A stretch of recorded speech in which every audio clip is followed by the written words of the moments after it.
피라미드를 쌓는 일도 처음엔 돌 하나 나르는 일에서부터 시작된다. 이집트 카이로에 가서 기자 지역에 있는 쿠프왕의 피라미드를 본 적이 있습니다. 첫 느낌은 신비 그 자체였습니다. 피라미드가 고대 파라오들의 무덤으로 강력한 왕권을 상징한다든가 인류가 남긴 단일 건축물로서는 가장 규모가 큰 세계에서 가장 오래된 석조 건축물이라든가 하는 점을 생각하기 이전에 강한 신비감에 휩싸였습니다. 푸쿠왕의 피라미드는 높이 147m로 한 개당 평균 2.5톤 무게의 돌을 230만 개나 사용해서 만든 것이라고 합니다. 그런데 그 돌들을 어떻게 만들고 어떻게 옮기고 어떻게 쌓았는지 정말 불가사의합니다. 이는 오늘날의 높이로 친다면 대략 고층 빌딩 40층 높이인데 4,500여 년 전에 어떻게 그런 건축물을 세울 수 있었는지 놀라울 뿐이었습니다. 온 세상이 모두 시간을 두려워하지만 시간은 피라미드를 두려워한다는 어느 고대 문학가의 말이 실감났습니다. 당시엔 무거운 돌을 들어 올릴 도르래가 없어 흙이나 모래나 벽돌로 제방을 쌓고 제방 위로 지렛대나 굴림대를 이용해서 돌을 끌어올리는 방법으로 30년 동안 성인 남자 10만 명의 노동력이 투입되었을 것이라고 추정합니다. 저는 안내자로부터 그런 이야기를 들으면서 아무리 높은 피라미드도 처음엔 돌 하나를 갖다 놓는 일부터 시작했을 것이라고 생각했습니다. 왜냐하면 아무리 큰 일도 작고 보잘것없는 일에서부터 시작되기 때문입니다. 처음에는 보잘것없는 한 줌 흙을 갖다 놓는 것이 그 일이 결국에는 산을 이룰 수 있고 처음에는 작은 돌멩이 하나 나른 일이지만 그 일이 결국 피라미드를 쌓을 수 있습니다. 무슨 일을 하든지 작은 일부터 쉽게 시작하는 것이 중요합니다. 일단 시작한다는 사실도 중요하지만 그보다 더 중요한 것은 작은 일부터 시작하는 일입니다. 작은 일은 누구나 쉽게 시작할 수 있고 또 지금 당장 시작할 수 있습니다. 처음부터 어려운 일부터 시작하면 도중에 쉽게 포기할 수 있고 끝까지 해보기도 전에 자신감을 잃을 수도 있습니다. 진안 마이산에 가면 입구에 탑사가 있고 탑사 앞에 크고 작은 자연석을 절묘하게 쌓아 올린 원추형 돌탑이 80여 개나 있습니다. 돌탑 하나하나마다 쌓아 올린 이의 염원과 정성이 그대로 느껴져 참 아름답습니다. 돌탑을 쌓아 올린 지 100여 년이 지났는데도 허물어지지 않아 사람들이 만불탑이라고도 부릅니다. 마이산의 이 돌탑도 실은 누군가 돌 하나를 갖다 놓음으로써 시작되었을 것입니다. 처음부터 트럭에 돌을 싣고 와 대규모로 한꺼번에 쌓지는 않았을 것입니다. 이렇게 삶의 모든 일은 작은 일에서부터 시작됩니다. 작게 시작해야 시작할 수 있습니다. 작은 일이 큰 일을 이룹니다. 결국 작은 일이 큰 일입니다. 해야지 말만 할 게 아니라 할 수 있는 일부터 시작하면 됩니다. 높은 산을 오르기 위해서는 산 아래 평지에서부터 첫 발을 떼야 하듯 최고에 도달하고 싶으면 최저에서부터 먼저 시작해야 합니다. 피라미드를 허문다고 한번 가정해 봅시다. 그것도 맨 꼭대기에 있는 돌 하나를 드러내는 일에서부터 시작될 것입니다. 실제로 피라미드의 돌들도 오랜 세월을 거쳐오는 동안 약탈을 당하거나 어떤 시기에는 다른 건물을 짓기 위해 많이 가져다 썼다고 합니다. 그럴 때도 맨 위에 있는 돌 하나를 드러내는 일부터 시작했을 것입니다. 현재 푸쿠왕의 피라미드 꼭지점에는 설치물이 하나 있습니다. 마치 삼각대 위에 막대기를 하나 세워놓은 듯한 얼핏 보면 피레침 같은 것인데 그것은 피라미드의 원래 정상 높이를 표시해 놓은 것입니다. 원래 높이는 146m였으나 정상 부분에 돌이 없어져 지금은 137m이기 때문입니다. 살아가면서 자기만의 피라미드를 쌓아 올려야 할 때가 있습니다. 그것을 자기만의 꿈이라고 해도 좋고 소망이라고 해도 좋습니다. 또 그것을 어쩔 수 없이 드러내야 할 때도 있습니다. 삶의 어느 시점에서 꿈을 쌓는 것도 중요하지만 드러내는 것도 중요하기 때문입니다. 문제는 꿈이라는 피라미드를 쌓는다면 어떻게 쌓을 것이며 허문다면 어떻게 허무느냐 하는 것입니다. 그것은 결국 돌 하나를 나르는 일에서부터 먼저 시작됩니다. 나만의 속도에 충실하라. 마라톤 경기를 볼 때마다 인생과 똑같다는 생각이 듭니다. 자기 속도를 유지한 채 과욕을 부리지 않고 성실하게 달리는 자가 우승하는 것처럼 인생도 그렇다는 것입니다. 먼저 되는 자가 나중되고 나중되는 자가 먼저 되는 것 또한 인생과 똑같습니다. 마라톤 경기를 보면 꼭 선두 그룹을 형성하는 선수들이 있습니다. 처음에는 수십 명의 선수들이 떼지어 선두 그룹을 형성하다가 30km 지점을 통과할 때쯤이면 통상 10여 명으로 줄어들고 그 그룹도 35km 지점을 지나면서 다시 반으로 줄어듭니다. 그러면 그때부터가 아주 흥미진진해집니다. 우승을 다투는 선수들이 서로 치고 나와 앞서거나 뒤서거니 달리기 때문입니다. 잠깐 사이에 선두로 달리던 선수가 뒤처지는 모습을 볼 수 있는가 하면 선두 그룹 중 꼴찌에 있던 선수가 맨 앞으로 달려나오는 모습도 보게 됩니다. 그러다가 끝내 그 선수가 관중의 박수를 받으며 가장 먼저 메인 스타디움으로 들어서서 우승하는 장면을 보기도 합니다. 평소 제가 마라톤 경기를 즐겨보면서 가장 의미 있게 생각하는 점은 선두 그룹에서 가장 먼저 치고 나온 선수가 우승을 차지하는 경우가 퍽 드물다는 점입니다. 왜 그럴까요? 그것은 그 선수가 자기 속도에 충실하지 못하고 다른 선수의 속도에 자기 속도를 편승한 결과입니다. 마라톤 선수에게 가장 요구되는 것은 레이스 끝까지 최고의 스피드를 유지하는 지구력입니다. 그러기 위해서는 자기 페이스를 마지막까지 잃지 않는 것이 중요합니다. 그래서 마라톤 코치들은 선수들에게 자신만의 속도를 끝까지 유지하라고 요구합니다. 이 요구는 선수들에게만 해당되는 게 아닙니다. 빠른 속도의 시대를 살고 있는 오늘 우리에게도 해당되는 말입니다. 우리는 자기만의 속도를 잊은 채 남이 빨리 걷는다고 나도 빨리 걸으려 하고 남이 빨리 달린다고 나도 빨리 달려야 한다고 생각합니다. 다른 사람이 나보다 속도를 낸다 싶으면 그것이 하급의 속도는 승진의 속도든 하급의 속도든 승진의 속도든 비즈니스의 속도든 어떻게든 그 속도를 따라잡으려고 합니다. 아니, 앞지르려고 합니다. 저만 해도 그렇습니다. 다른 시인이 시집을 내면 나도 내야 하는 게 아닌가 하는 생각을 합니다. 그래서 채 무르익지도 않은 나 자신도 감동받을 수 없는 시를 오직 시집을 내기 위해 쓰는 경우도 있습니다. 예전엔 서울을 벗어나 지방에 갈 때면 가는 길이 멀고 오는 길도 멀게 느껴졌는데 이제 KTX가 있어 그런 느낌마저 사라지고 있습니다. 이런 고속의 시대일수록 자기만의 속도가 중요합니다.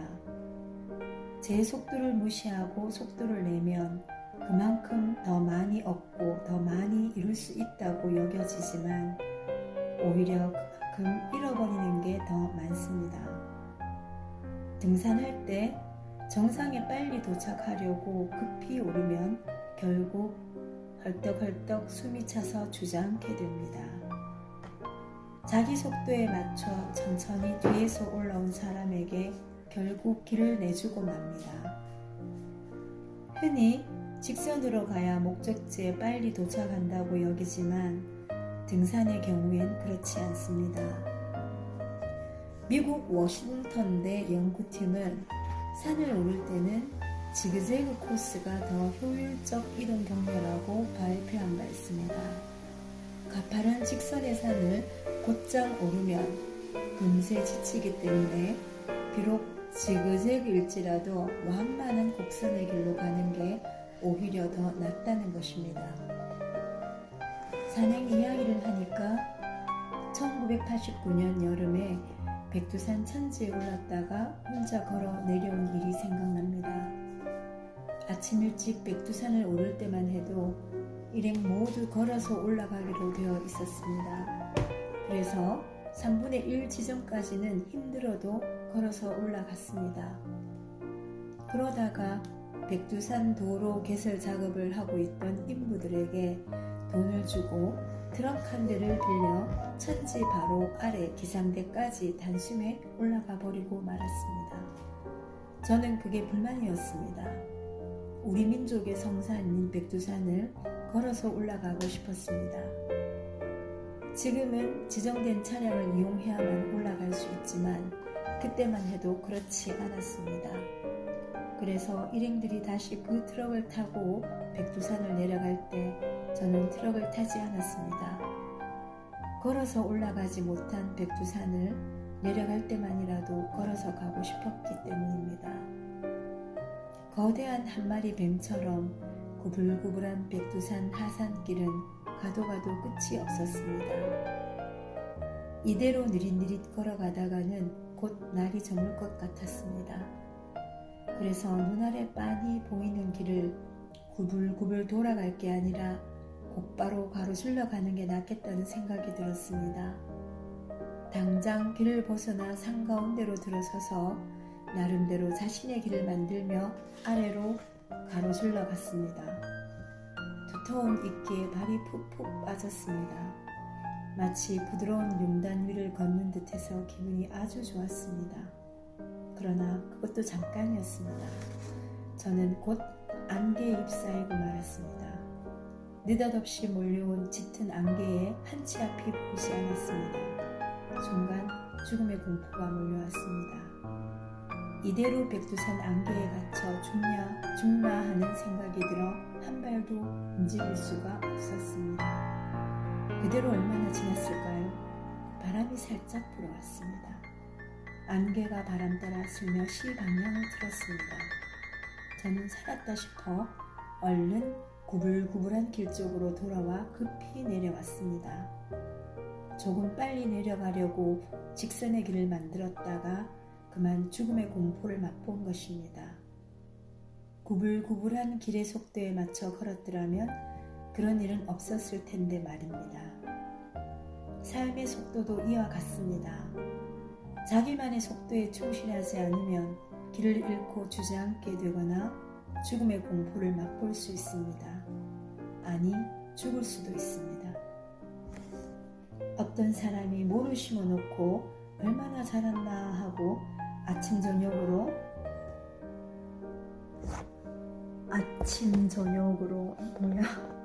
지켜보다가 뭐가 좀 더 빨리 자랐으면 좋겠다는 조급한 마음이 들었습니다.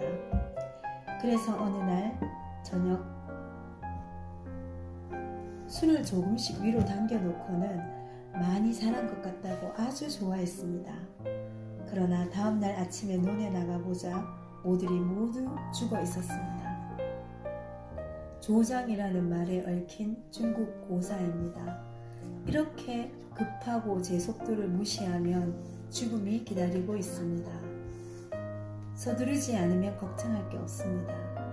서두른다는 것은 현재의 미래를 가져와 미리 걱정한다는 것입니다. 저는 요즘도 백두산에서 조금 더 빨리 내려가려다가 안개에 휩싸여 죽음을 맛본 일을 떠올리며 천천히 나만의 속도로 일상을 유지하려고 노력합니다. 자기 속도에 충실하다는 것은 자신의 삶을 건강하게 유지하는 일입니다. 다다르고 싶은 목적지에 그만큼 더 가까이 다가갈 수 있다는 가능성을 열어두는 일입니다. 모든 벽은 문이다. 영화 해리포터를 떠올리면 결코 잊지 못할 장면이 하나 있습니다. 11살 고아소년 해리가 호그와트 마법학교에 입학하기 위해 런던 킹스크로스역 벽을 뚫고 들어가던 장면입니다. 아무도 들어갈 수 없는 차단된 벽 속으로 해리가 성큼 발을 내디뎌 들어서자 벽 속에는 마법 학교로 가는 특급 열차를 기다리는 아이들이 승강장에서 왁자지껄 떠드는 장면이 펼쳐졌습니다. 저로서는 전혀 상상하지 못한 충격적인 장면이었습니다. 그것은 벽이 문이 되는 장면이었습니다. 저는 그 장면을 보고 모든 벽 속에는 문이 존재해 있다는 사실을 분명 알게 되었습니다. 벽은 항상 굳게 막혀 이곳과 저곳을 차단함으로써 그 존재 가치를 지니는 것인데 그 안에 또 다른 세상으로 나갈 수 있는 출구가 존재한다는 사실은 내 인생의 벽에 대해서도 깊게 생각하게 해주었습니다. 해리포터의 작가 조앤 K. 롤링에게도 해리포터 시리즈는 인생의 벽 앞에서 작가 자신이 연 용기의 문이었습니다. 이혼 후 어린 딸을 데리고 생활고에 시달리며 자살까지 생각할 정도로 벽 앞에 서 있었지만 그녀는 해리포터를 씀으로써 벽을 문으로 만들었습니다. 돌이켜보면 저는 제 인생의 벽 앞에서 돌아서는 일이 많았지만 그래도 벽을 문으로 만들려고 노력한 적은 있었습니다. 내 인생의 꿈은 내가 원하는 삶을 사는 것이어서 내 인생이라는 시간을 내가 주인이 되어 오로지 시를 쓰는 일에 사용하게 되는 것이어서 잘 다니던 직장을 2번이나 스스로 그만둔 적이 있었습니다. 처음 사회에 나와 국어교사 생활을 3년 넘게 하다가 정해진 시간에 어김없이 남을 가르쳐야 한다는 사실이 갈수록 큰 고통으로 다가와 아무런 대책 없이 그만둬버린 일이 그 하나입니다. 또 하나는 오랫동안 잡지사 기자 생활로 생계를 이어가다가 그만둔 일입니다. 당시 제 꿈은 하고 싶은 일을 하면서도 가장으로의 역할을 할 수 있게 되는 일이었습니다. 그러나 쉬운 일은 아니었습니다. 늘 생계라는 벽에 가로막혀 번번이 뒤돌아서곤 했습니다. 좀처럼 그 벽을 뚫고 나갈 용기가 없었습니다. 그렇지만 41살 되던 해에 사라져가는 그 꿈을 찾고 싶어 친지들 모두가 한사코 말리는데도 직장을 그만두었습니다. 지금 생각해보면 그래도 그나마 벽을 뚫고 스스로 문을 열고 나왔기 때문에 보다 자유로운 삶을 살게 된 게 아닌가 싶습니다. 조류 중에서는 하늘의 제왕인 독수리가 삶의 벽 앞에서 문을 여는 존재입니다. 독수리의 평균 수명이 인간과 비슷한 까닭은 늙음과 죽음의 벽 앞에서 독수리가 스스로 새 삶의 문을 열기 때문입니다. 독수리는 30년 좀 넘게 살게 되면 무뎌진 부리가 자라 목을 찌르고 날개의 깃털이 무거워져 날지 못합니다. 날카롭게 자란 발톱마저 살 속을 파고들어 죽을 수밖에 없는 위기에 직면하게 됩니다. 이때 독수리는 본능적으로 이대로 죽을 것인가, 아니면 뼈를 깎는 고통의 과정을 밟아 새롭게 태어날 것인가 선택하게 됩니다. 만일 새 삶을 선택하면 6개월 정도 먹는 것도 포기하고 그 과정을 견뎌내야 합니다. 높은 산정에 둥지를 틀고 암벽에 수도 없이 부리를 쳐 깨뜨리는 아픔의 시간을 보내고 다시 새 부리가 날 때까지 기다리는 인내의 시간을 보내야 합니다.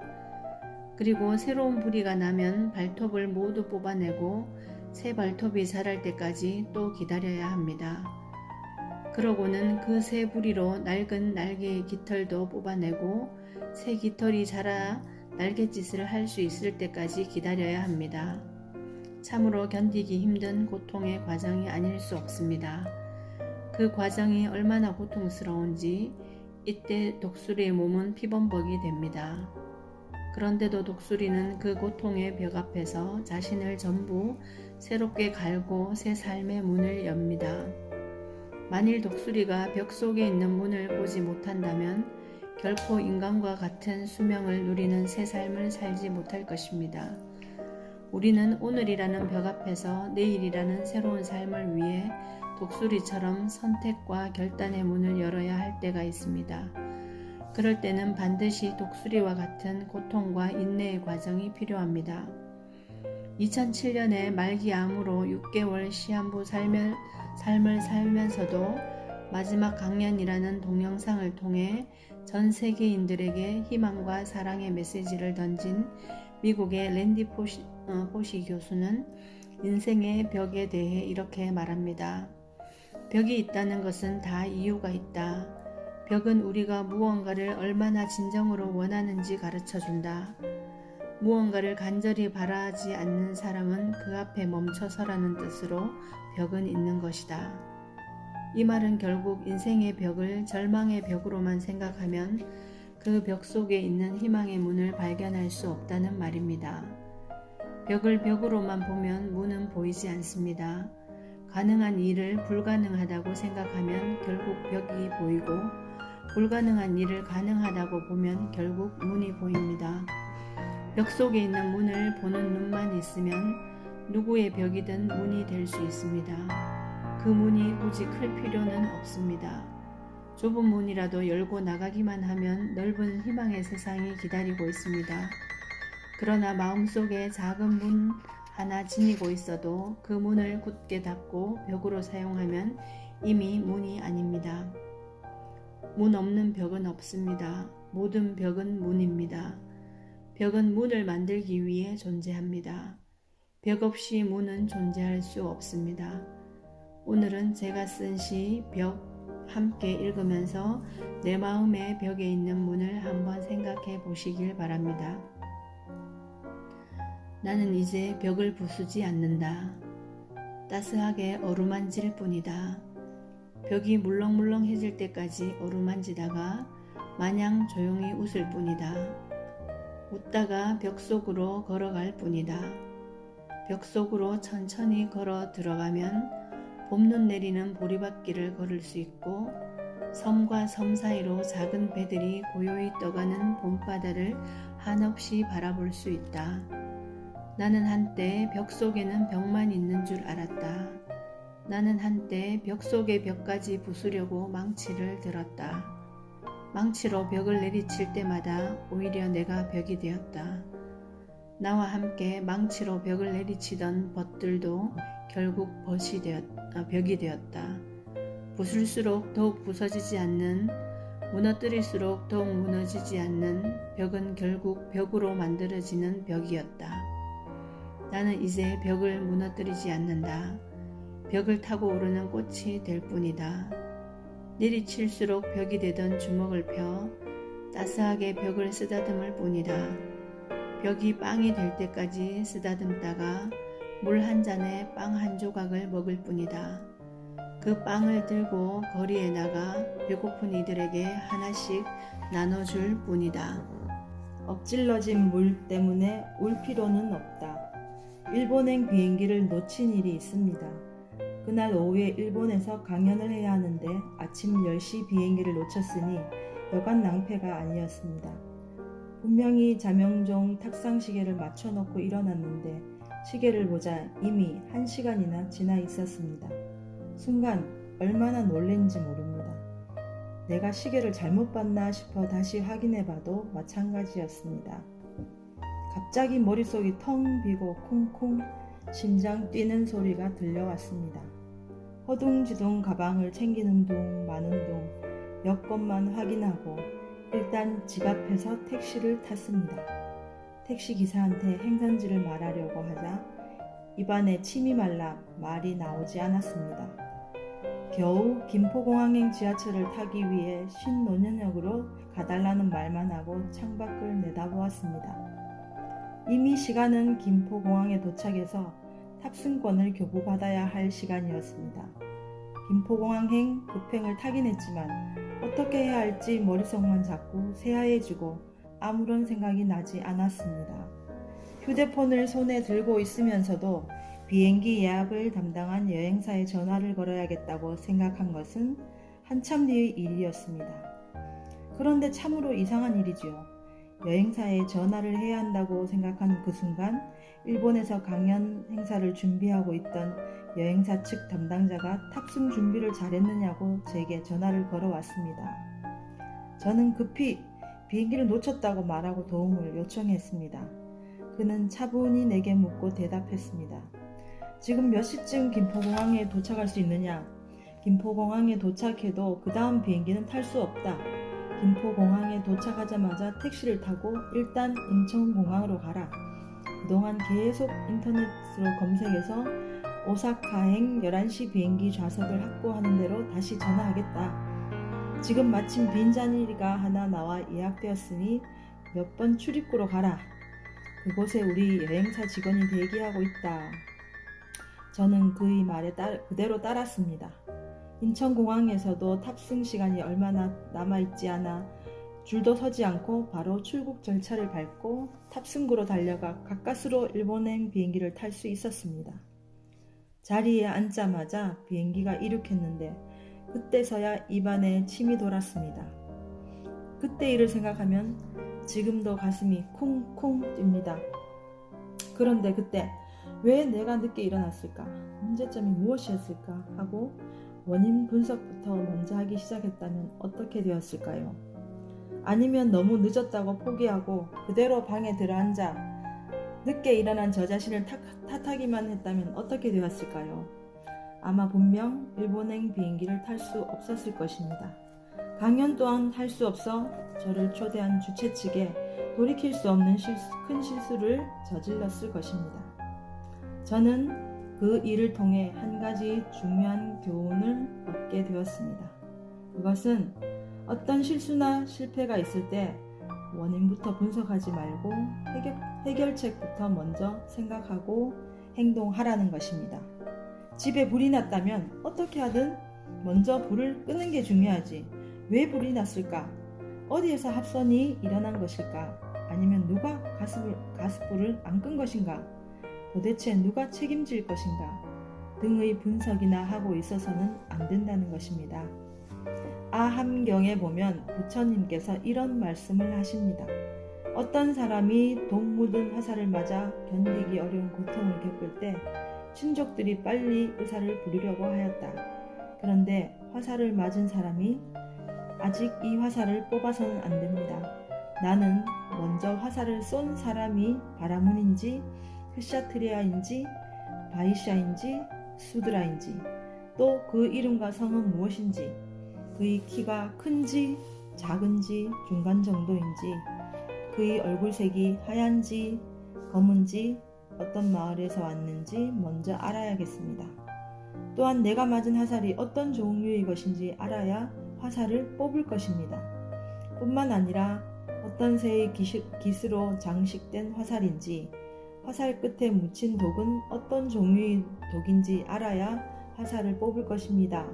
라고 말한다면 그 사람은 이러한 사실을 알기도 전에 죽고 말 것이다. 부처님께서는 독 묻은 화살이 날아와 허벅지에 박혔을 때 먼저 그 화살부터 빼는 게 급선무라고 말씀하십니다. 허벅지에 독 묻은 화살이 꽂혀 있는데도 화살을 쏜 사람이 어느 계층의 누구인지, 왜 쏘았는지, 활을 만든 나무가 뽕나무인지 물풀의 나무인지 화살깃이 메털인지 독수리털인지 먼저 알고 싶어 하다가는 그것을 알기도 전에 온몸에 독이 퍼져 죽게 된다는 것입니다. 물을 엎질렀을 때도 마찬가지입니다. 노자는 물이 가득 채워진 컵을 쏟지 않으려면 컵을 똑바로 들어야 한다고 합니다만 살다 보면 컵을 똑바로 들지 못하고 물을 엎지를 때가 많습니다. 그러나 엎질러진 물 때문에 울 필요는 없습니다. 그것은 물이 엎질러진 결과 앞에서 그 원인을 먼저 생각하고 절망하는 모습입니다. 왜 물이 엎질러졌을까 하고 절망하기보다 어떻게 하면 다시 물을 떠올릴 수 있을까를 먼저 생각해야 합니다. 혹시 그 물을 먹으려고 기다리는 사람이 있다면 그 사람의 목마름을 생각해서라도 얼른 자리에서 일어나야 합니다. 만일 그게 내가 먹기 위한 것이라면 다시 물을 길어 내 갈증을 해소하는 게 더 중요합니다. 다시 물을 떠와서 물을 먹은 뒤 왜 물을 엎지르게 되었는지 그 원인을 살펴보고 반성해도 결코 늦지 않습니다. 저는 노트북 자판 위에 커피를 그대로 엎지른 적도 있습니다. 전화를 급히 받으려다가 그만 노트북에 커피잔을 쓰러뜨린 것입니다. 커피가 노트북 내부로 스며들지 않게 재빨리 조치했습니다. 바탕화면 이리저리 튄 커피를 부드럽고 깨끗한 물수건으로 닦아내었습니다. 이 커피가 왜 노트북에 엎드려졌을까? 혹시 노트북이 망가진 건 아닐까 하는 생각은 그 다음에 했습니다.